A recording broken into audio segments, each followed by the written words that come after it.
So hello friends, welcome to Guru Ghantal. और आज हम इस तो सबसे पहले जो टॉपिक्स कवर करेंगे वो होगा अपना अरे। उसके बाद हम देखेंगे थोड़े बहुत बेसिक्स ऑफ स्ट्रिंग्स क्या होता है। उसके बाद पॉइंटर्स क्या होता है वो देखेंगे, ठीक है।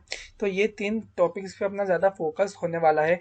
ये तीनों चीज़ के बारे में हम देखेंगे कि करके सबसे पहले अरे क्या होता है, then strings and then pointers. और फिर लास्ट में एक प्रोग्राम बनाएंगे जो बहुत ही ज़्यादा यूनिक होगी, ठीक है।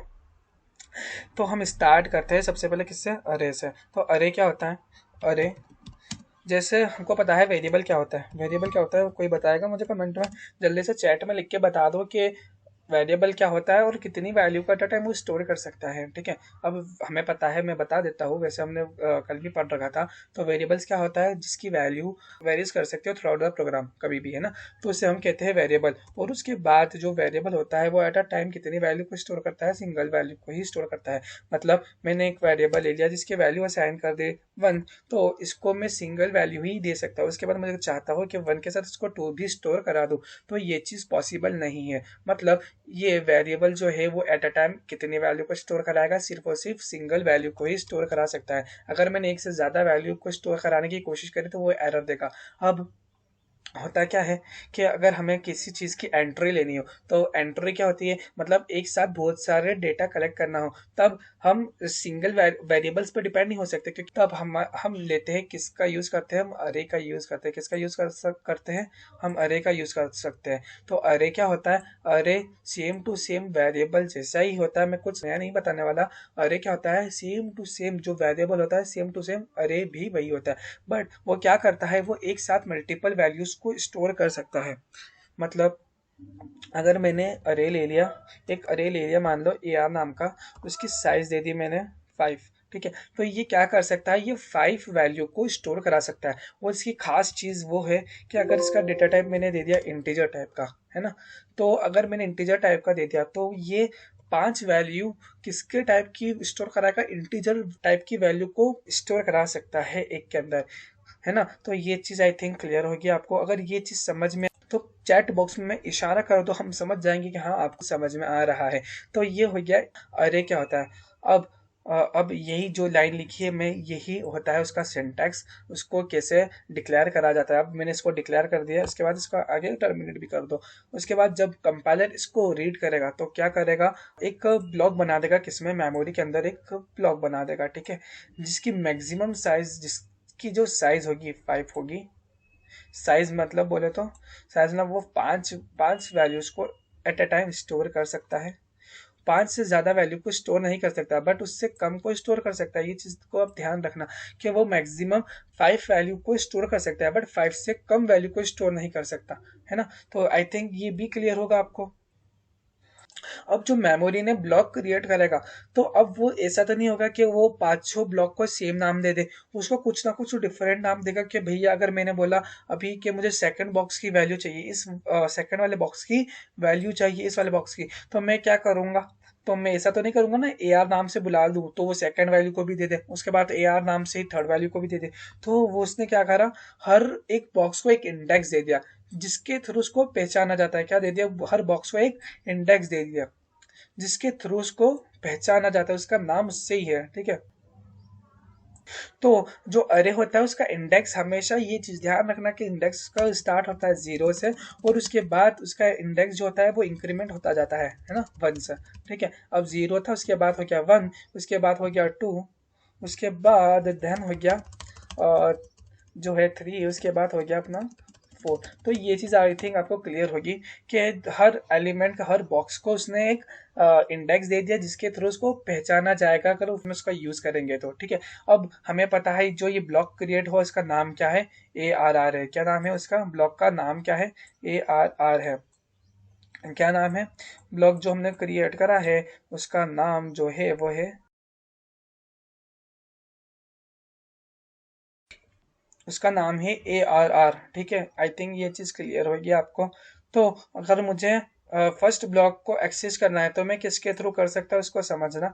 अगर मुझे फर्स्ट ब्लॉक को एक्सेस करना है तो मैं लिख दूंगा ARR और ब्रैकेट के अंदर जैसे इसे डिक्लेयर करा था उसी तरह से ब्रैकेट के अंदर इसके लिख देंगे 0। मतलब हम 0 वाली इंडेक्स को एक्सेस करने वाले हैं।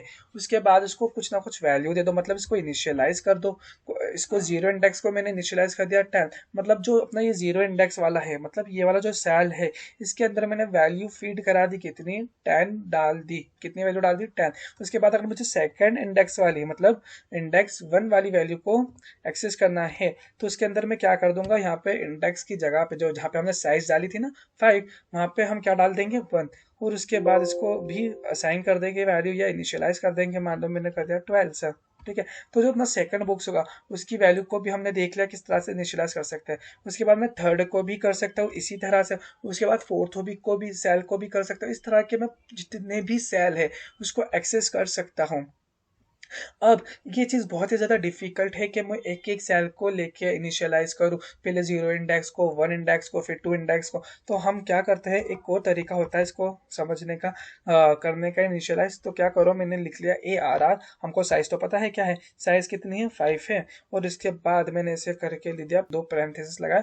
उसके अंदर मैंने वैल्यू पास कर दी 10, उसके बाद 20, 12 सॉरी, उसके बाद 20, उसके बाद 30 एंड देन 40। तो ये कितनी वैल्यू शो कर ली, 1 2 3 4 5 वैल्यूज को स्टोर कर ली। मतलब जब कंपाइलर इस लाइन को रीड करेगा इसको तो वो क्या करेगा, सबसे पहले तो एक सेल ब्लॉक बना देगा मेमोरी के अंदर और उसको इंडेक्स दे देगा, 0 इंडेक्स, 1 इंडेक्स, 2 इंडेक्स, 3 इंडेक्स और 4 इंडेक्स के। उसको इंडेक्स के थ्रू एक्सेस कर सकते हैं, ठीक है, हर सेल को। उसके बाद जब मैंने इसको ऐसे करा, डिक्लेयर के साथ इनिशियलाइज भी करा, है ना, तब तो क्या कर दिया मैंने, इसको साथ में ही वैल्यू दे दी। तो मतलब जो अपना जो ये है 10, है ना, 10 वाली जो वैल्यू है वो स्टोर हो जाएगी जाके अपने आप ही 0 इंडेक्स पर।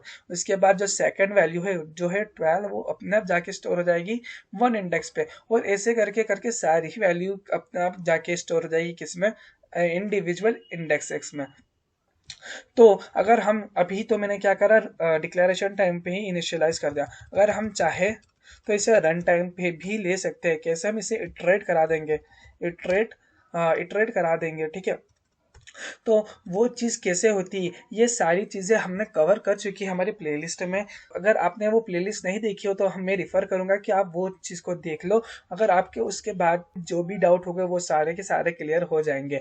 तो उसको कैसे करना है, उसको कैसे इटरेट करना है, उसे कैसे रन टाइम पे प्रिंट करना है, वो सारी चीज़ें हम देख चुके हैं किसमें, वो हमारी प्लेलिस्ट में। तो हम इसमें सिर्फ और सिर्फ बेसिक्स कवर करने वाले हैं और एग्जाम पॉइंट ऑफ व्यू से पढ़ने वाले हैं। तो आई थिंक ये चीज़ क्लियर होगी। उसके बाद जो नेक्स्ट टॉपिक आता है जो है अपना मेमोरी के लिए, वो बहुत ही ज़्यादा इंपॉर्टेंट चीज़ है, ये आप इसको पॉइंट करना। अब जो हम नेक्स्ट देखने जा रहे हैं वो है हमारा मेमोरी लोकेशन। अब वो मेमोरी अरे को कैसे दी जाती है ना। तो जो नेक्स्ट पॉइंट है वो है ये कि अरे जो होता है उसकी मेमोरी जो होती है हर सेल की, हर इंडेक्स की कंटिगस लोकेशन पे होती है। मतलब एक के बाद एक लोकेशन पे होती है। मतलब मान लो अगर अब मेरा जो इंडेक्स 0 इंडेक्स है उसकी वैल्यू जो भी है वो मान लो 500 की मेमोरी लोकेशन पर है ना। तो जो मेरा नेक्स्ट होगा 1 इंडेक्स 504, ऐसा 4 का गैप क्यों, क्योंकि हमें पता है इंटीजर टाइप है वो 4 बाइट लेता है, इसलिए हमने 4 का गैप रखा कि दो सेल के बीच में कितने का गैप होगा, 4 का होगा। उसके बाद जो नेक्स्ट होगा 508 पे। उसके बाद ऐसे करके सारी जितनी भी सेल्स है, जितने भी इंडेक्स है, उनकी मेमोरी कैसी होगी, कंटिगस लोकेशन होगी, मतलब एक के बाद एक होगी। ऐसा नहीं होगा कि एक 500 पे बैठा है तो एक 600 पे बैठा है तो एक तीसरा वाला बैठा है 100 पे। ऐसा नहीं होता है किसमें, अरे के अंदर। तो ये बहुत ही ज़्यादा एक इम्पोर्टेंट टॉपिक था। इसका यूज़ होगा जब हम क्या करेंगे, जब पॉइंटर पढ़ेंगे और एक एग्जाम्पल को देखेंगे तब हम इसको यूज़ करेंगे और इसका यूज़ देखेंगे, इसका यूज़ क्या है, ठीक है। तो हम आगे बढ़ते हैं। अब अरे के कुछ डायमेंशंस होते हैं। डायमेंशंस मतलब, डायमेंशंस बोले तो देखो, जैसे मैंने लिखा AR लिख दिया मैंने, इसके अंदर दे दी साइज मैंने मान लो 5 दे दिया, ठीक है। तो मतलब अगर मैंने इसके अंदर सिंगल साइज पास करी है, एक सिंगल साइज है ना, तो इसका मतलब ये सिंगल साइज पास करी है, तो क्या ये सिंगल डायमेंशन अरे है, क्या वन डायमेंशन अरे है। किसका एग्जांपल है ये? 1D अरे का एग्जांपल है ना। उसके बाद अगर मैंने मान लो ऐसे लिख दिया, कैसे, अरे ARR, और इसके अंदर 5 दे दी, सबसे पहले साइज दे दी मैंने 5, उसके बाद साइज दे दी मैंने 5। तो ये क्या होगा, मैंने ना दो साइज पास करा दी कि कौन सी, एक तो ये वाली साइज एंड देन ये वाली साइज। तो ये क्या हो गया, मेरा 2 डायमेंशनल अरे हो गया। क्या हो गया, मेरा 2 डायमेंशन का एक एग्जांपल हो गया। तो 2 डायमेंशनल अरे क्या होता है वो देखते हैं ना। सबसे पहले इस चीज को क्लियर कर लेते हैं, पेज को क्लियर कर लेते हैं, उसके बाद हाँ, तो जब भी हम सिंगल डायमेंशन की बात सुने, 1D अरे, अगर बोला कि इसका भैया क्या यूज है, तो हम बोल देंगे जब भी हमें लिस्ट बनानी हो, क्या बनानी हो, लिस्ट बनानी हो, तब हम सिंगल डायमेंशन अरे को यूज करेंगे। और अगर बोल दिया किसी ने मैट्रिक्स, मैट्रिक्स या फिर क्या, टेबल, टेबल बनाओ, तो हम किसका यूज करेंगे, 2D अरे का यूज करेंगे। किसका यूज करने वाले हैं, 2D अरे का यूज करेंगे। तो 2D अरे होता क्या है, जैसे मैंने बोला कि टेबल या मैट्रिक्स बनानी हो, जब भी हमें टेबल बनानी हो या फिर जिसके अंदर दो चीज हो, एक तो क्या, एक कॉलम हो और एक रो हो, तो उसे हम कहेंगे 2 डायमेंशनल अरे। तो हम देख लेते हैं बेसिक सिंटेक्स क्या होता है, किस तरह से उसे डिक्लेयर करते हैं, किसको, 2 डायमेंशनल अरे को। तो सबसे पहले जैसे हमने सिंगल डायमेंशनल अरे को डिक्लेयर करता, सेम उसी तरह से हम 2 डायमेंशन को भी करते हैं। उसके अंदर एक एडिशन लगा देंगे। जैसे मैंने इंटीजर टाइप का एक अरे ले लिया, जिसका नाम दे दिया मैंने ARR। उसके अंदर फर्स्ट साइज दे दी मैंने 5 एंड सेकंड साइज दे दी क्या, सेकंड साइज भी दे दी मैंने 5। मतलब ये क्या करेगा, जब कंपाइलर इस लाइन को रीड करेगा तो एक ये मेमोरी ब्लॉक में ऐसे डब्बे, मतलब टेबल बना देगा, जिसके अंदर जो फर्स्ट है वो क्या, ये जो फर्स्ट साइज है वो बताएगा कि इसमें कितने नंबर ऑफ रोज होने वाले हैं। वो जो सेकंड साइज है वो बताएगी कि इसमें कितने नंबर ऑफ कॉलम्स होने वाले हैं, किसमें अपनी जो मेमोरी के अंदर जो टेबल बनाई है या फिर जिसे हम कहते हैं मैट्रिक्स, उसके अंदर रोज और कॉलम्स कितने होने वाले मैक्सिमम, उस वो कौन बताएगा, ये दो साइज बताने वाली है। ठीक है, अब जल्दी से इसको भी कंप्लीट कर लेते हैं। अब मेमोरी के अंदर क्या बन गई, एक टेबल बन गई, एक एक कॉलम, दो कॉलम, 3 कॉलम, 4 कॉलम। अब ये 5, 1 कॉलम, 2, 3, 4 और 5 कॉलम की एक टेबल बन गई। इसके अंदर 5 रोज भी बना देते हैं, 1, 2, 3 और 4। तो मतलब 1, 2, 3, 4 और 5। अब इस चीज को समझो, जब कंपाइलर ने इस चीज को रीड करा था तब उसने क्या करा, ऐसी मेमोरी बना दी। अब जब सिंगल अपने 1D अरे पढ़ा था उसमें भी क्या करा था, एक लिस्ट जैसी मेमोरी ब्लॉक को बना दिया था। इस केस में क्या करा, 2 डायमेंशनल में बना दिया, मतलब एक टेबल बना दी। उसके बाद हर सेल को जितने भी सेल है, एक ये सेल, ये सारे सेल को एक इंडेक्स दे देगा, जिसके थ्रू हम उसको एक्सेस कर सकते हैं। तो मैं इसको जल्दी से बता देता हूँ कि हर इंडेक्स को कैसे देगा। जैसे हमने वहां स्टार्ट करा था 0 से, यहाँ पे भी हम स्टार्ट करेंगे 0 से, उसके बाद 1, 2, देन 3 एंड देन 4। ठीक है, उसके बाद इसको कॉलम को भी एक इंडेक्स दे देंगे, है ना। कॉलम को भी क्या दे देंगे, इंडेक्स, इसको दे देंगे 0, देन 1 इंडेक्स पे है, देन 2 इंडेक्स, देन 3 और देन 4 इंडेक्स। तो इस तरह से हर रो को, हर कॉलम को एक इंडेक्स मिल जाता है। ये थोड़ा सा गंदा दिख रहा है, बट आप समझ लेना कि हर सेल को इंडेक्स दे रहे हैं हम, है ना। उसके बाद अगर मुझे कोई भी सेल को, जैसे ये वाला सेल को एक्सेस करना है, तो मैं कैसे लिख सकता हूँ, मेरा अरे का नाम था ARR, उसके बाद इसके इंडेक्स देख लो, इस तरफ से ये कौन से रो में जा रहा है, सबसे पहले 0 रो में है और उसके बाद 0 कॉलम में है। तो मैं लिख दूंगा यहाँ पे 0 रो का इंडेक्स, उसके बाद लिख दूंगा क्या, 0 कॉलम का इंडेक्स। और ये इसके अंदर अगर मुझे कोई वैल्यू देनी, मान लो मुझे 10 देना है, तो मैंने इसको इनिशियलाइज कर दिया और डिक्लेयर भी हमने डिक्लेयर तो पहले ही कर दिया था। तो मैंने क्या करा, जो ये वाला सेल है इसके अंदर मैंने वैल्यू डाल दी क्या, 10। उसके बाद अगर मुझे किसी और को एक्सेस करना है, मान लो इस सेल को एक्सेस करना है, तो हम देख लेंगे ये किस रो में आ रहा है, उसके बाद किस कॉलम में आ रहा है। तो किस रो में आ रहा है जल्दी से बता दो, ये आ रहा है हमारा 0 रो में, और कौन से कॉलम में आ रहा है, आ तो रहा है फोर्थ कॉलम में, बट वो कॉलम का इंडेक्स है 3, तो हम लिखेंगे 3। उसके बाद अगर इसे कोई भी वैल्यू असाइन करनी हो तो इसे असाइन कर देंगे, मान लो 20 कर दी मैंने। तो क्या करेगा, जब कंपाइलर इसको रीड करेगा तब ये वाले सेल में 20 को स्टोर करा देगा, और इस तरह से हम जितने भी सेल्स है उसको एक्सेस कर सकते हैं, उसको उसके अंदर वैल्यू डाल सकते हैं, उसके अंदर वैल्यूज को यूज कर सकते हैं। तो आई थिंक आपको ये क्लियर होगा कि वन डायमेंशन अरे क्या होता है और टू डायमेंशन अरे क्या होता है। तो बेसिकली देखा जाए तो जो टू डायमेंशन अरे होता है वो हमारे वाइवा पॉइंट ऑफ व्यू से और थियोरेटिकल पॉइंट ऑफ व्यू से ज़्यादा काम का नहीं है, क्योंकि इसके ऊपर क्वेश्चन ज़्यादा नहीं बनते हैं। ठीक है, तो इसको हम इतना ही देखते हैं। उसके बाद हम नेक्स्ट टॉपिक पे जंप करते हैं। जो हमारा नेक्स्ट टॉपिक है वो है स्ट्रिंग्स। तो अभी तक सब कुछ समझ में आ गया हो तो मुझे बता दो कि आपको ये सारी चीज़ें क्लियर है, और अगर नहीं है तो हमने क्या कर रखा है कि हमारे गुरु घंटाल के चैनल के ऊपर अरे की पूरी प्लेलिस्ट डाल रखी है, उसके अंदर हमने क्लियर से सब कुछ दिखाया है कि 1D अरे क्या होता है, उसके बाद 2D अरे क्या होता है, और मैट्रिक्स में एडिशन, मैट्रिक्स में क्या करना है, उसके अंदर एग्जाम्पल सब कुछ कवर कर रखा है। तो आप एक बार जाओ और डिफर करो, और कल के एग्जाम के लिए अच्छे से प्रिपेयर करना। तो हम आगे बढ़ते हैं, हमारा जो नेक्स्ट टॉपिक जो है स्ट्रिंग्स, हम आगे बढ़ते हैं। हम स्ट्रिंग्स को देखते हैं। स्ट्रिंग्स क्या होता है? स्ट्रिंग्स बेसिकली कुछ भी नहीं होता। स्ट्रिंग्स मतलब क्या होता है, जैसे पहले कैरेक्टर देखते हैं।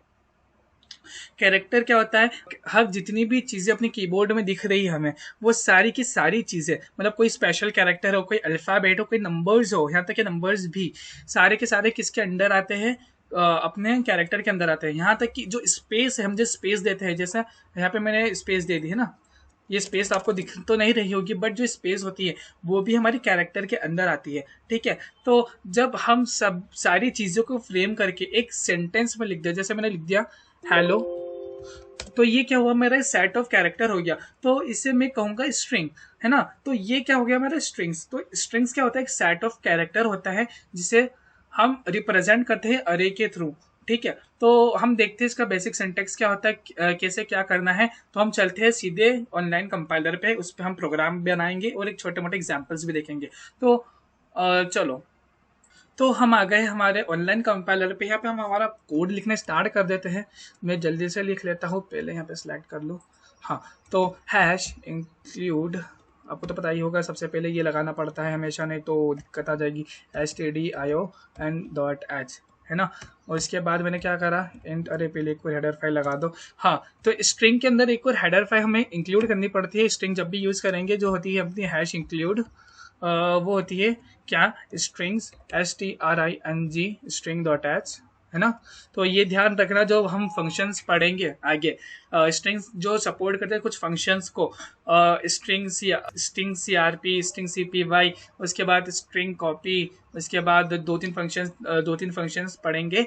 उसके लिए हमको ये header file string dot H लगाना कंपलसरी, उसके बिना ही वो फंक्शंस काम करने वाले नहीं है। तो हम आगे बढ़ते हैं। सबसे पहले लिखा मैंने हिंट मैन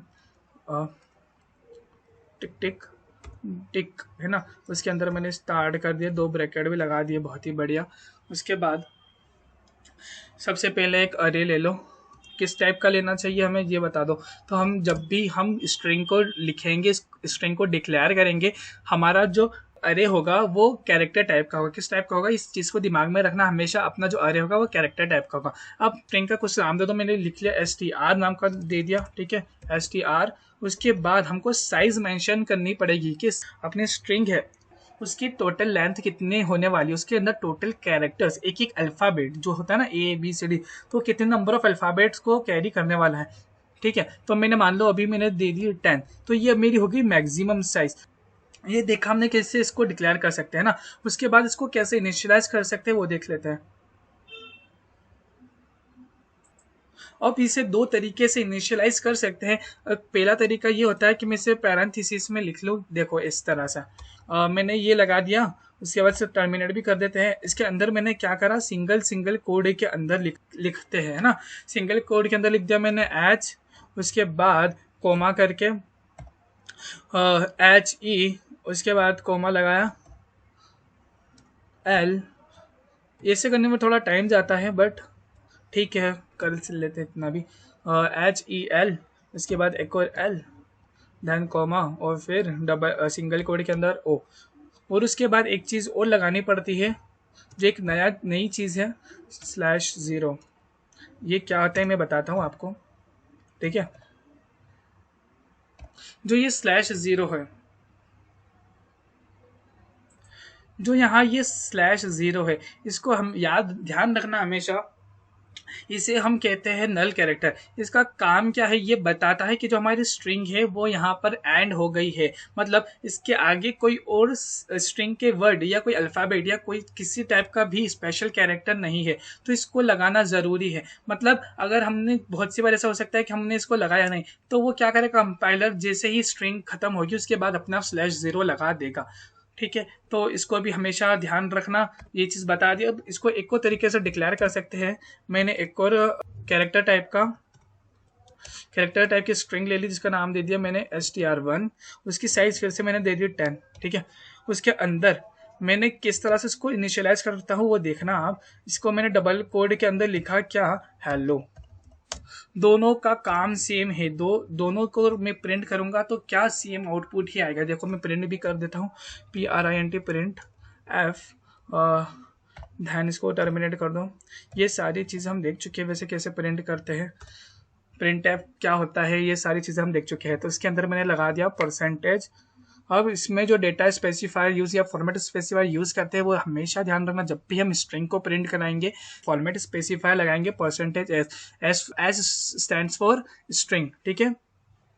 ये चीज़ आई थिंक क्लियर हो गई होगी। उसके बाद कॉमा करके स्ट्रिंग का नाम, ये हो गया अपना काम खत्म, ठीक है। अब यहाँ पे एक चीज़ ध्यान रखना, जो सबसे नोट करने वाला पॉइंट ये है कि जब भी हम स्ट्रिंग को प्रिंट आउट कराएंगे, प्रिंट एफ कराएंगे, मतलब आउटपुट स्क्रीन पे प्रिंट कराएंगे या आउटपुट मतलब रन टाइम पे इनपुट लेंगे, तब हम अरे का साइन नहीं मेंशन करेंगे।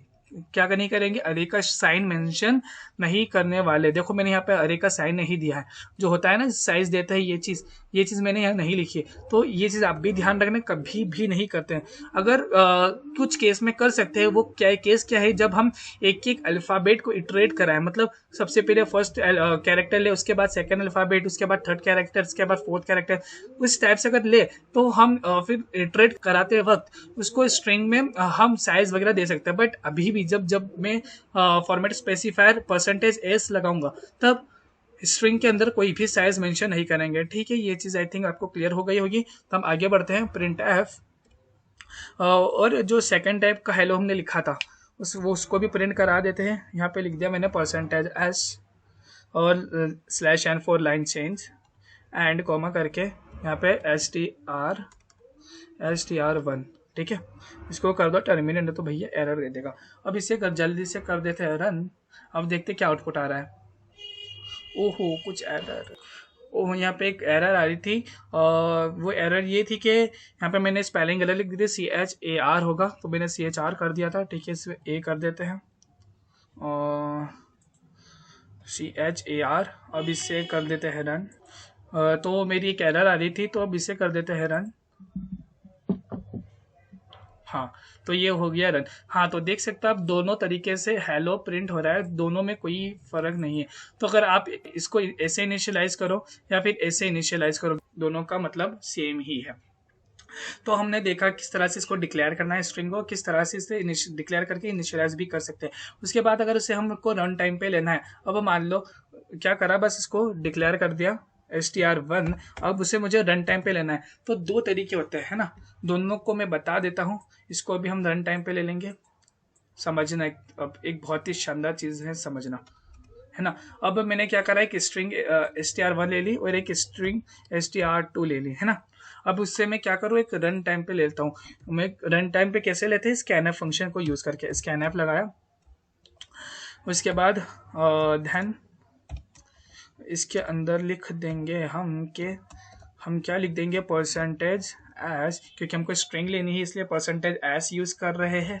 उसके बाद कोमा करके, अब चीज़ ध्यान रखना, आप यहाँ पे एक चीज़ ध्यान रखना, जब भी हम स्कैनएफ लगाए और हम स्ट्रिंग को इनपुट ले, तब हम एंड सिंबल मतलब एम्परसेंड सिंबल नहीं लगाते। मतलब मैं यहाँ पे सिर्फ नाम लिख दूंगा, क्या str ले लूँगा सिर्फ और सिर्फ। उसके बाद मैं ना वो दूंगा, इसकी साइज दूंगा ना, और साथ में ना एड्रेस के लिए मतलब जो एम्परसेंड एंड का सिंबल यूज होता है वो लगाऊंगा, है ना। तो इसके बाद ये फर्स्ट ये ले लेगा।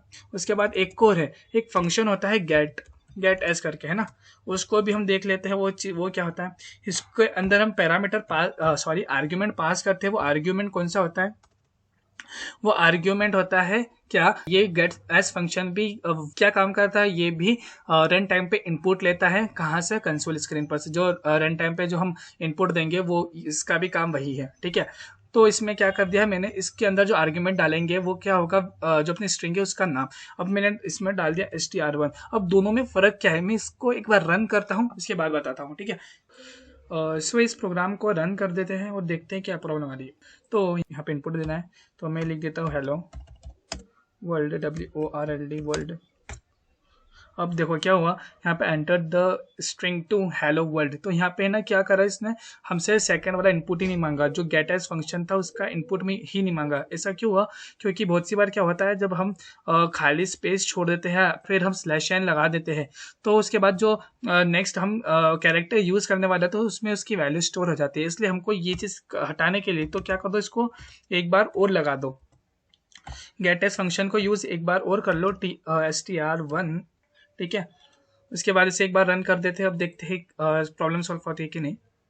हाँ, तो इसे एक बार और इनपुट दे दो, और दे दिया मैंने हेलो WORLD हेलो वर्ल्ड, ठीक है। एंटर द स्ट्रिंग टू, इसके अंदर मैं हाई ब्रो डाल देता हूँ, ठीक है।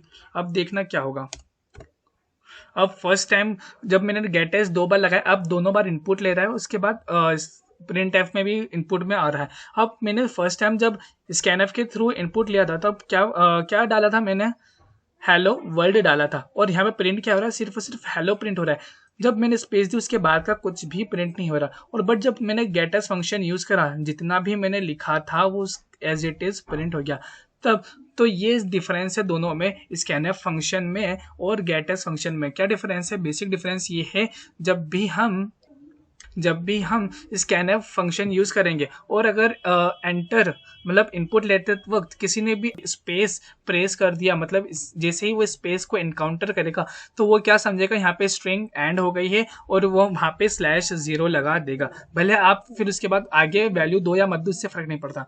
और जैसे हमने गेट एस फंक्शन यूज करा, ठीक है, तो गेट एस फंक्शन क्या करता है, आप जब तक एंटर प्रेस नहीं करते, न्यू लाइन पे क्लिक नहीं करते, मतलब न्यू लाइन पे नहीं जाते, तब तक वो वैल्यूज को इनपुट में लेगा जब तक उसकी साइज फुल नहीं हो जाती। तो आई थिंक ये दोनों में अब डिफरेंस क्लियर हो गया होगा। तो स्ट्रिंग का बेसिक ये था। उसके बाद स्ट्रिंग्स के 2-3 फंक्शंस होते हैं, हम वो भी देख लेते हैं, बहुत ज़्यादा कॉमनली यूज। तो सबसे पहले ये सारी चीज़ें क्लियर कर ले, ठीक है। अब जो बहुत कॉमन फंक्शंस होते हैं, वैसे तो बहुत सारे फंक्शंस होते हैं string dot H header file में। हम कॉमन जो फंक्शन जो सबसे ज़्यादा यूज़ होते हैं उसके बारे में देखेंगे। तो सबसे पहले जो फंक्शन है वो होता है strlen। तो ये फंक्शन एक इंटीजर टाइप का फंक्शन है जो रिटर्न करता है वैल्यू। क्या रिटर्न करेगा कि जो अपने स्ट्रिंग इसके आर्ग्यूमेंट में पास करी है उसकी टोटल लेंथ क्या है, मतलब उसके अंदर टोटल कैरेक्टर्स कितने हैं, ठीक है। तो हम एक और वेरिएबल ले लेते हैं इंटीजर टाइप का, इंट। मान लो मैंने ले लिया x, ठीक है, और इसके अंदर क्या पास करा दिया मैंने, x इज इक्वल्स टू ये। तो जो strlen फंक्शन रिटर्न करेगा वो किस में जाके स्टोर हो जाएगा, x के अंदर। अब मैंने यहाँ पे डाल दिया str1, है ना। और ये जो स्ट्रिंग इसको हटा देते हैं, है ना। और str1 में मैं डिक्लेरेशन टाइम पे ही इनिशियलाइज कर देता हूँ जो है हेलो। तो ये फंक्शन क्या करेगा, और उसके बाद मैंने यहाँ पे प्रिंट कर देता हूँ क्या, प्रिंट एफ में, प्रिंट एफ इसकी लेंथ, टोटल लेंथ क्या है फंक्शन के, ठीक है। The length length of string is, ठीक है। तो लेंथ है तो वो क्या होगी, एक इंटीजर टाइप की वैल्यू होगी, इसलिए %d कोमा और s यहाँ पे लिख देंगे x, ठीक है। तो हम इसे एक बार रन कर देते हैं और देख लेते हैं क्या आउटपुट आ रहा है। तो इसे रन कर लेते हैं। तो ये कंपाइल हो रहा है, अब हो गया कंपाइल हो गया। आजा जल्दी से, हाँ, तो क्या आ गया, the length of string is 5, मतलब इसने जो फंक्शन था उसने स्ट्रिंग की कितने नंबर ऑफ कैरेक्टर्स है, देखो HELLO, हेलो के अंदर 5 टोटल कैरेक्टर्स हैं, तो इसने क्या पास कर दिया, एक्स के अंदर 5 पास कर दिया। तो हमारा ये हो गया फर्स्ट फंक्शन। उसके बाद एक और फंक्शन होता है, जो नेक्स्ट फंक्शन होता है वो है अपना STRCPY, मतलब स्ट्रिंग कॉपी। STRCPY ये क्या करता है, ये क्या करता है, इसके अंदर दो आर्ग्यूमेंट्स पास होते हैं, और जो फर्स्ट आर्ग्यूमेंट है, मान लो मैंने ले दिया STR1 कॉमा STR2, एक और वेरिएबल अभी मैं बना देता हूँ ऊपर, है ना, तो STR2, तो मैं पहले बना देता हूँ क्या है STR2, सबसे पहले उसे डिक्लेयर कर दे 4 STR2, इसकी साइज दे दो, मैंने दे दी 20, है ना, और इसके अंदर मैं वैल्यू डाल देता हूँ क्या, इसके अंदर मैंने वैल्यू डाल दी हाई हाउ आर यू, ठीक है। तो अब मैंने एक और स्ट्रिंग ले ली और STR2, जिसके अंदर मैंने वैल्यू स्टोर करा दी हाई हाउ आर यू। तो मैंने क्या करा, एक STRCPY फंक्शन का यूज़ करा, जिसके अंदर दो आर्ग्यूमेंट्स होते हैं, फर्स्ट आर्ग्यूमेंट अपने स्ट्रिंग 1 और सेकंड आर्ग्यूमेंट अपने स्ट्रिंग 2। तो ये क्या करेगा, जो भी स्ट्रिंग 2 की वैल्यू है वो एज इट इज कॉपी कर देगा, किसमें, स्ट्रिंग 1 में, किसमें कर देगा, एज इट इज कॉपी कर देगा, किसमें, स्ट्रिंग 1 में, जो फर्स्ट आर्ग्यूमेंट होगा उसमें। तो हम फिर फर्स्ट स्ट्रिंग को प्रिंट करा देते हैं, प्रिंट एफ, शायद स्पेलिंग गलत है, PR D, अच्छा ठीक है, प्रिंट एफ, है ना, धन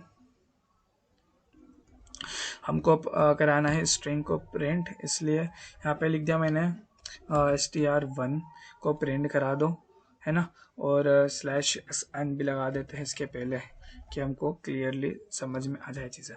तो मैंने यहाँ लगा दिया ऐसे। अब इसे कर देते हैं रन, से कर दिया मैंने रन, ये कंपाइल हो रहा है। तो सबसे पहले जो हमने स्ट्रिंग की लेंथ निकाली थी स्ट्रिंग 1 की, वो हो गई 5, और उसके बाद हमने स्ट्रिंग 1 को प्रिंट करा था, क्या प्रिंट हो गया, हाई हाउ आर यू। तो आप देख सकते हैं जो स्ट्रिंग 2 के अंदर जो वैल्यू थी वो एज इट इज कॉपी हो गई स्ट्रिंग 1 में, और स्ट्रिंग 1 की जो वैल्यू थी हेलो वो डिलीट हो गई, और उसकी जगह क्या आ गया, high how are you.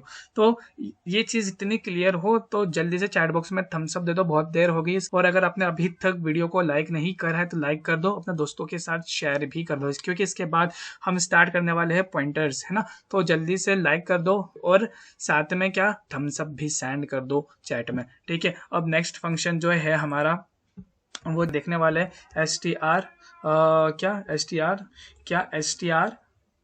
CAT, string concatenate. इसका क्या मतलब होता है, इसके अंदर भी हम सेम दो पैरामीटर्स पास करेंगे, क्या, पैरामीटर्स नहीं, आर्ग्यूमेंट्स पास करेंगे। मैंने इसको वो कर दिया है, इसको यहाँ से कॉपी, यहाँ से कट कर देता हूँ और इसके नीचे प्रिंट कर देता हूँ, है ना। तो ठीक है। अब स्टार कैट कॉन्केटिनेट एक ऐसा फंक्शन है जो क्या करता है, एक जो स्ट्रिंग है, मान लो स्ट्रिंग 1 है ना, मैंने इसमें पास कर दी स्ट्रिंग 1 एंड कॉमा करके लिख दिया STR2, है ना। अब स्ट्रिंग 1 की थोड़ी लेंथ बढ़ा देते हैं, वो ये सब क्यों कर रहा हूँ मैं बताता हूँ। इसकी लेंथ मैंने कर दी 50, ठीक है। तो अब ये चीज़ समझना कि क्या होता है इसमें। तो जो STR1 है उसके अंदर जो जितने कैरेक्टर्स पहले से लिखे थे उसके बाद आके क्या लिखा जाएगा, जो स्ट्रिंग 2 की वैल्यू है एज इट इज आके लिखा जाएगी। मतलब स्ट्रिंग 1 में क्या लिखा था, हेलो, उसके बाद आ जाएगा हाई हाउ आर यू।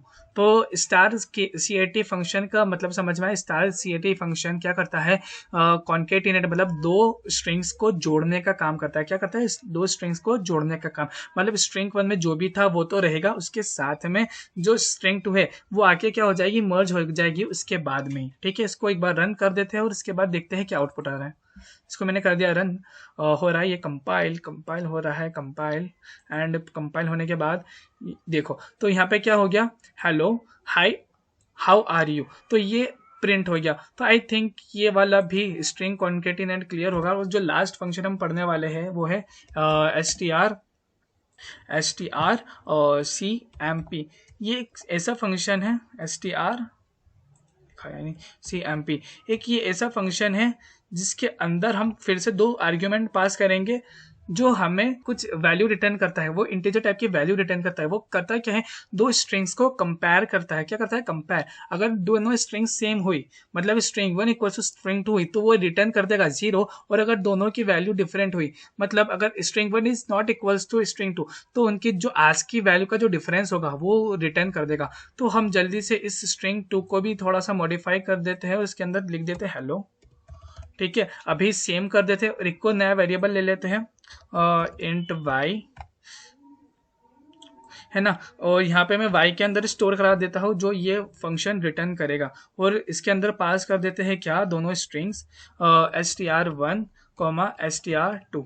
ठीक है, इतना क्लियर है। उसके बाद मैं क्या प्रिंट करा दूँ, उसके बाद मैं प्रिंट करा दूंगा y को, प्रिंट f, है ना। मैं करा देता हूँ y को प्रिंट %d, क्योंकि एक इंटीजर टाइप की वैल्यू रिटर्न करेगा फंक्शन, इसलिए मैंने %d लगाया है। उसके बाद कॉमा एंड y। अब इसे कर देते हैं रन।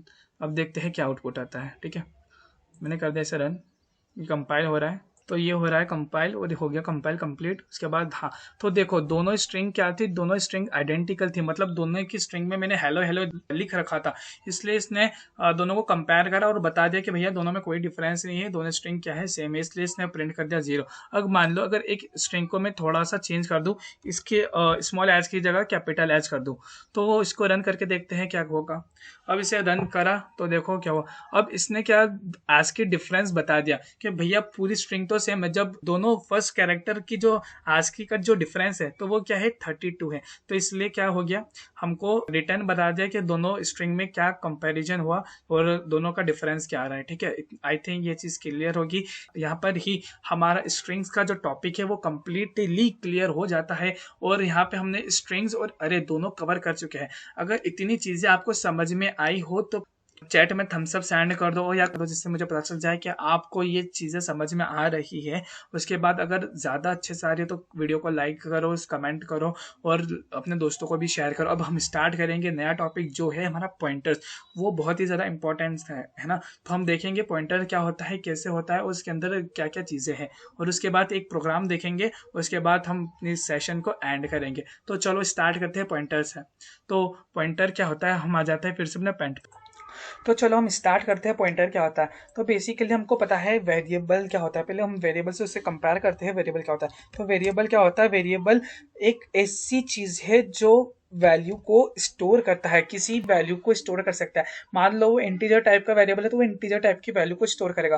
अब भैया जो पॉइंटर है वो बहुत ही शाना है। वो क्या करता है, पॉइंटर बॉस क्या करता है, वो वेरिएबल के एड्रेस को स्टोर करता है, एड्रेस को स्टोर करता है, को स्टोर करता है। ठीक है, तो पॉइंटर क्या करता है, पॉइंटर जो है अपने वेरिएबल के एड्रेस को स्टोर करता है। मतलब अगर मैंने बोला एक पॉइंटर बनाया है तो उसका क्या मतलब है कि वो किसी ना किसी के एड्रेस को स्टोर कर रहा होगा। अब खासियत क्या है, जब भी हम पॉइंटर लेंगे, है ना, तो जिसके लिए हमने पॉइंटर बनाया है, मान लो अगर मैंने इंटीजर टाइप का एक वेरिएबल ले लिया था, इंटीजर var, है ना, और मैंने इसके लिए एक पॉइंटर बना दिया।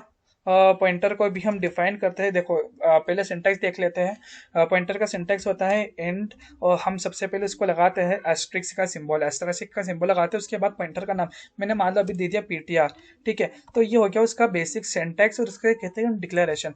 तो एक चीज़ आप हमेशा ध्यान रखना, जब भी हम पॉइंटर बनाएंगे तो जो पॉइंटर का डेटा टाइप होगा वो सेम होगा किसके, जो वेरिएबल का डेटा टाइप है। मतलब जिस वेरिएबल के लिए हमने पॉइंटर बनाया था उसके डेटा टाइप से सेम होगा। मतलब मैंने इंटीजर टाइप के वेरिएबल का एड्रेस में पॉइंटर में स्टोर करना चाहता हूँ तो मैं इंटीजर टाइप का ही पॉइंटर बनाऊंगा। ये चीज आपके दिमाग में रख लेना हमेशा के लिए। ये चीज बहुत ही ज्यादा कॉमन है और एग्जाम में पूछी जा सकती, एग्जाम में पूछने जैसा है। तो ठीक है, हमेशा करो एक एमसीक्यूज में पूछ लिया कि क्या कि पॉइंटर का डेटा टाइप किस पे डिपेंड करता है, तो वो हम लिख देंगे कि वेरिएबल के एड्रेस के डेटा टाइप जो है उस पर डिपेंड करता है। ठीक है, तो आई थिंक ये चीज़ क्लियर हो गई होगी। हम आगे बढ़ते हैं। अब हमने देखा जो पॉइंटर होता है वो क्या करता है, एड्रेस को स्टोर करता है, किसके, वेरिएबल के एड्रेस को स्टोर करता है। तो हमने उसका बेसिक डिक्लेरेशन देख लिया इस तरह से। अब उसे देख लिया कि वो एड्रेस कैसे स्टोर करता है, तो हमने लिख दिया ptr is equals to ampersand var, मतलब ptr जो अपना पॉइंटर है ना, उसके अंदर मैंने क्या स्टोर करा दिया, एड्रेस। एंड हमने पता है, हमने देख चुके हैं कि एंड से क्या होता है, उसके बाद एंड ऑफ वार, मतलब हमने एड्रेस किसका, वेरिएबल का एड्रेस किसमें स्टोर करा दिया, पीटीआर में स्टोर करा दिया। ये चीज आपको क्लियर हुई तो जल्दी से चैट बॉक्स में थम्स अप सेंड कर दो, तो हमें समझ जाऊंगा कि हाँ आपको ये चीज क्लियर हो गई है। तो बता दो कि आपको चीजें क्लियर हुई कि नहीं। तो ठीक है, तो हमने ये चीज तो देख ली कि क्या होता है। अब हम थोड़ा सा ग्राफ रिप्रेजेंटेशन देख लेते हैं इसे कैसे करते हैं। अब मान लो एक मेमोरी में एक ये रहा वेरिएबल, ठीक है, और एक ये रहा अपना पॉइंटर। चलो उल्टा कर लेते हैं, ये अपना हो गया वेरिएबल जिसका नाम मैंने दिया था क्या, var, है ना। और इसके बाद एक पॉइंटर ले लिया था, इसका नाम क्या दे दिया मैंने, इसका नाम दे दिया मैंने ptr, ठीक है।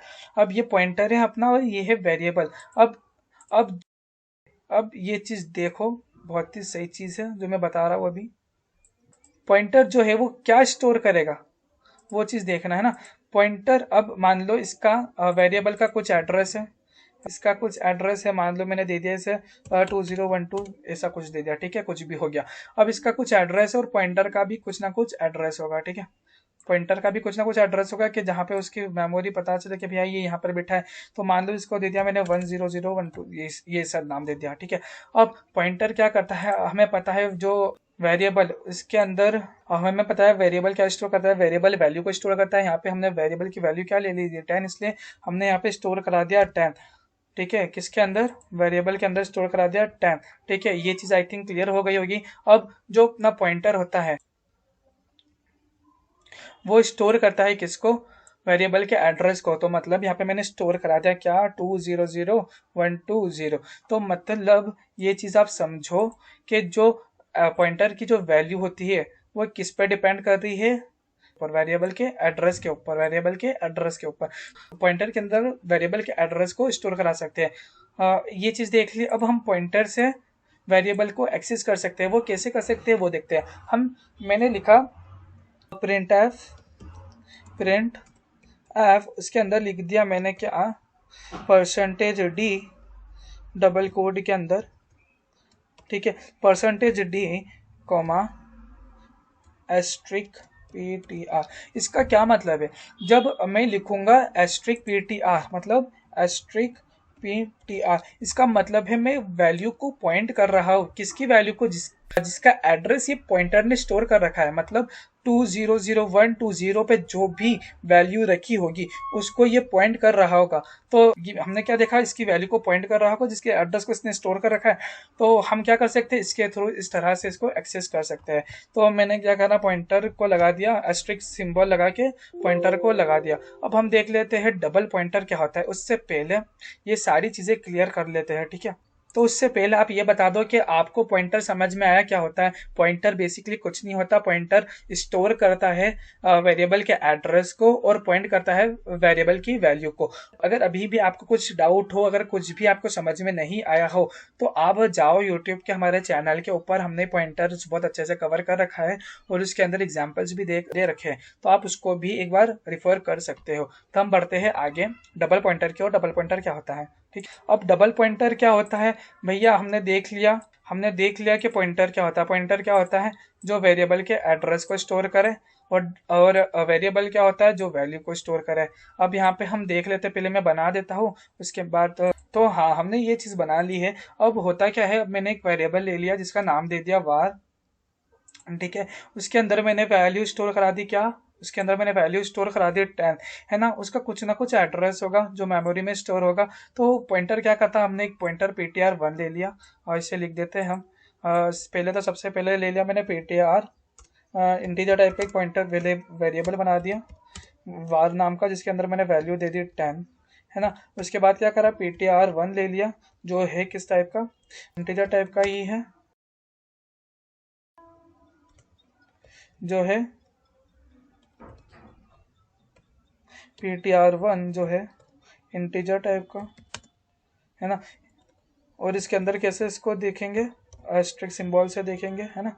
और इसके बाद से भी टर्मिनेट कर दो। उसके बाद एक और पॉइंटर ले लिया, क्या, इंटीजर टाइप का, जो है अपना डबल पॉइंटर ptr2। अब डबल पॉइंटर का सिंटैक्स देख लेना, इस टाइप से उसका सिंटैक्स होता है। सिंगल पॉइंटर में हम सिंगल एस्ट्रिक लगाते हैं, डबल पॉइंटर में हम डबल एस्ट्रिक लगाते हैं। तो क्या करा, सबसे पहले हमने वेरिएबल की वैल्यू को असाइन कर दी 10। उसके बाद मेमोरी में एक ब्लॉक बन गया जिसके अंदर उसका कुछ ना कुछ एड्रेस होगा वेरिएबल का, उसके अंदर असाइन कर दिया हमने वैल्यू 10। उसके बाद क्या करा, हमने एक पॉइंटर 1 ले लिया जिसके अंदर ptr1 के अंदर मैंने क्या स्टोर करा दिया, एड्रेस ऑफ क्या, वार, एड्रेस ऑफ वार स्टोर करा दिया। तो आप यहाँ पे देख सकते हैं ptr1 में मैंने क्या स्टोर करा दिया, जो एड्रेस था वेरिएबल का वो यहाँ पे स्टोर करा दिया। अब पॉइंटर का भी कुछ ना कुछ एड्रेस होगा, ठीक है। पॉइंटर 1 का मान लो एड्रेस था 12089, है ना। तो अब मैंने क्या करा, पॉइंटर 2 लिया, ptr2 लिया, उसके अंदर मैंने क्या स्टोर करा दिया, address of pointer, address of ptr1। तो इस चीज से हम ये समझो कि जो अपना पॉइंटर डबल पॉइंटर होता है वो क्या करता है, पॉइंटर सबसे पहले सब पॉइंटर समझो, पॉइंटर क्या करता है, वेरिएबल के एड्रेस का स्टोर करता है, और डबल पॉइंटर क्या करता है, पॉइंटर के एड्रेस को स्टोर करता है, पॉइंटर के एड्रेस को स्टोर कर सकता है। तो हम इससे कुछ देखते हैं, हम देखा था कि किस तरह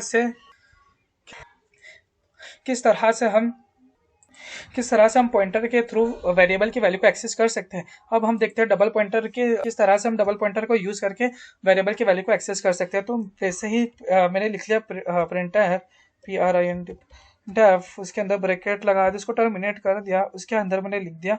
अब वापस से मैं परसेंटेज डी लगाऊंगा क्योंकि हमें पता है ये क्या स्टोर कर रहा है, इंटीजर टाइप की वैल्यू को पॉइंट कर रहा है अपना पॉइंटर। और इसके अंदर अगर मुझे डबल पॉइंटर लगाना है तो मैं डबल एस्ट्रिक लगाऊंगा, ptr लगा दूंगा और इसका नाम लिख दूंगा। तो इससे क्या होगा जो हमारा पॉइंटर है, इससे समझना कि जो हमारा डबल पॉइंटर है उसके थ्रू हमने किसको एक्सेस कर दिया, वेरिएबल की वैल्यू को एक्सेस कर दिया।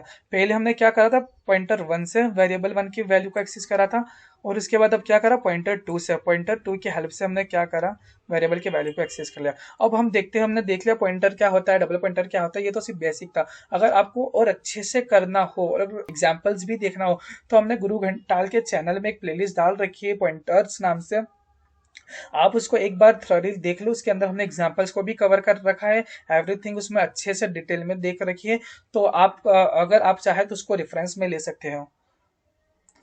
अब हम देख लेते हैं कि डिसएडवांटेज क्या है। अब पॉइंटर्स के एडवांटेजेस तो बहुत सारे हैं, बट डिसएडवांटेजेस क्या है। तो पॉइंटर्स का सबसे बड़ा डिसएडवांटेज ये है कि हम इसकी वैल्यू, जो वेरिएबल है उसकी वैल्यू को हम मॉडिफाई कर सकते हैं। क्या कर सकते हैं, मॉडिफाई चेंज कर सकते हैं। मतलब अगर हमें लगा कि बिना वेरिएबल को यूज करके उसकी वैल्यू को मॉडिफाई कर सकते हैं, तो ये सबसे बड़ा एक ड्रॉबैक है। मतलब जो हैकर्स होते हैं उनके लिए बहुत अच्छी बात है, बट जो प्रोग्रामर्स होते हैं उनके लिए बहुत बड़ा ड्रॉबैक है। अगर अगर हैकर को पता चल गया कोई भी प्रोग्राम है जिसका लॉगिन पेज किसके थ्रू बना है, सी या सी प्लस प्लस के कोर से बना है, तो वो क्या कर सकते हैं, पॉइंटर की हेल्प से वेरिएबल की वैल्यू चेंज कर सकते हैं जिसके अंदर पासवर्ड स्टोर्ड था, तो उसकी वैल्यू को चेंज कर सकते हैं किसके थ्रू, पॉइंटर्स के थ्रू। तो पॉइंटर्स का ये एक ड्रॉबैक है, इसलिए ज्यादातर लैंग्वेज जो जैसे पाइथन है, उसके बाद जावा है, इसके अंदर अपना पॉइंटर्स नहीं है, और सिर्फ पॉइंटर्स हमें देखने को मिलेगा किसमें, C and C plus plus language में ही।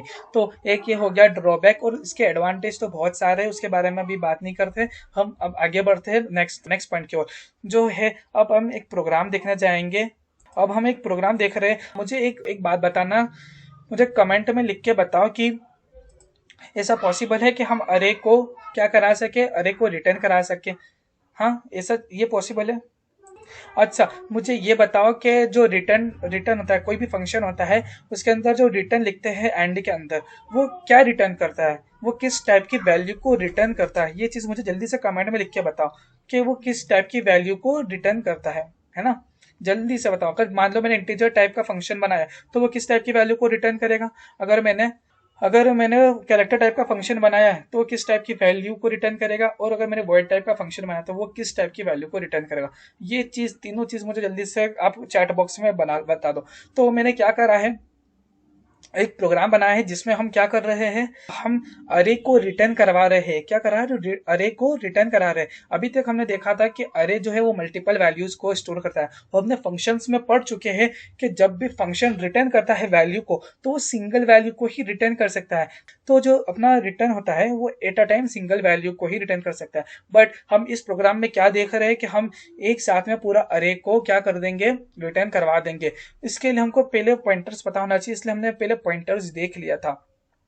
और हमने एक पॉइंट में पहले भी बताया था कि जो अरे होता है वो कंटिन्यूअस मेमोरी लोकेशन में होता है। इसका यूज अभी देखने वाले हैं, ठीक है। तो मैंने क्या करा सबसे पहले, तो जो फंक्शन होता है, मैं बता दूं आंसर क्या था। तो जो फंक्शन होता है वो जिस डेटा टाइप का बना होता है उसी टाइप की वैल्यू को रिटर्न करता है। मतलब अगर इंटीजर टाइप का फंक्शन है तो इंटीजर टाइप की वैल्यू को रिटर्न करेगा, ठीक है। अगर कैरेक्टर टाइप का फंक्शन है तो कैरेक्टर वैल्यू को रिटर्न करेगा। अगर वर्ड टाइप का फंक्शन है तो भैया में अपन रिटर्न टाइप नहीं लगाते हैं। तो आई थिंक ये चीज आपको क्लियर होगी। अब आगे बढ़ते हैं, अब इस प्रोग्राम को समझने की कोशिश करते हैं। अब इसमें मैंने सबसे पहले क्या करा, इंट में एक पॉइंटर पी लगा दिया, जिसकी मैं बताता हूँ क्यों करा था ना। पी डिक्लेयर कर, उसके बाद इंट आई। अरे यार ये तो आई देख कोई भी बता देगा आई को यूज क्यों करते हैं। हम आई का यूज इसलिए करते हैं ताकि हम क्या कर सके, हम क्या क्या कर सके, हम लूप को इटरेट करा सके, लूप को चला सके। अब मैंने बोला था कि पी पॉइंटर पी को क्यों यूज करा था, मैं बताता हूँ आगे। तो हमने पॉइंटर पी को यूज करा था एक वैल्यू को स्टोर कराने के लिए, मतलब जो फंक्शन रिटर्न करेगा उसकी वैल्यू को स्टोर कराने के लिए। तो हमने यहाँ पे क्या करा, पॉइंटर पी के अंदर किसी का एड्रेस स्टोर करना है। इस चीज को ध्यान रखना कि हमने पॉइंटर पी के अंदर स्टोर कराया क्या, किसी के एड्रेस को। उसके बाद मैंने क्या करा, एक पॉइंटर टाइप का फंक्शन बना दिया है। तो आप इनमें से कोई बताना चाहेगा कि पॉइंटर टाइप का फंक्शन क्या रिटर्न करेगा। जैसे इंटीजर टाइप का फंक्शन क्या रिटर्न करता है, इंटीजर टाइप की वैल्यू रिटर्न करता है। तो पॉइंटर टाइप का फंक्शन जो है वो किस टाइप की वैल्यू को रिटर्न करने वाला है, ये जल्दी से मुझे चैट में बता दो, जल्दी से बताओ कि पॉइंटर टाइप का फंक्शन किस टाइप की वैल्यू को रिटर्न करने वाला है। आई थिंक आपको क्वेश्चन क्लियर होगा, अगर नहीं है तो बोल दो। तो हम देखते हैं आगे। पॉइंटर टाइप का फंक्शन है वो पॉइंटर टाइप की ही एड्रेस को रिटर्न करने वाला है। किसको, एड्रेस को रिटर्न करने वाला है। तो हम फंक्शन के अंदर आते हैं, यहाँ पे हमने फंक्शन को कॉल करा था, है ना। तो उसके बाद हम आ जाते हैं फंक्शन के अंदर। अब समझते हैं इसमें क्या करा।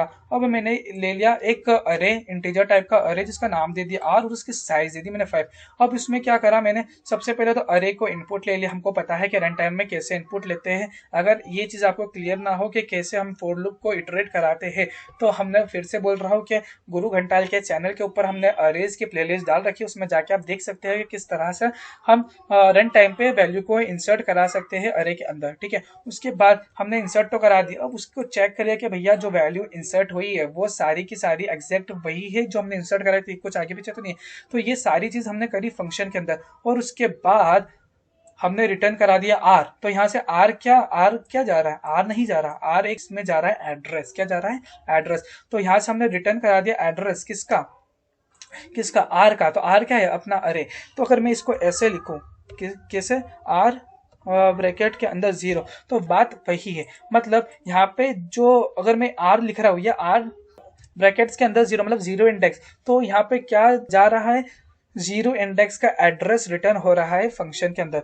तो अब हुआ क्या, अब जब फंक्शन एंड हुआ वापस से आया तो पी के अंदर क्या स्टोर हो गया, 0 इंडेक्स का अरे स्टोर हो गया, 0 इंडेक्स का अरे एड्रेस स्टोर हो गया। उसके बाद मैंने क्या करा, फॉर लूप चलाया, उसके अंदर मैंने प्रिंट करा दिया किसको, एस्ट्रिक पी लगा के इसको प्रिंट करा दिया। अब एक चीज देखना, यहाँ पे बहुत ज्यादा जरूरी फॉर्मूला लगाया मैंने, मैं इसको यहाँ नीचे लिख देता हूँ।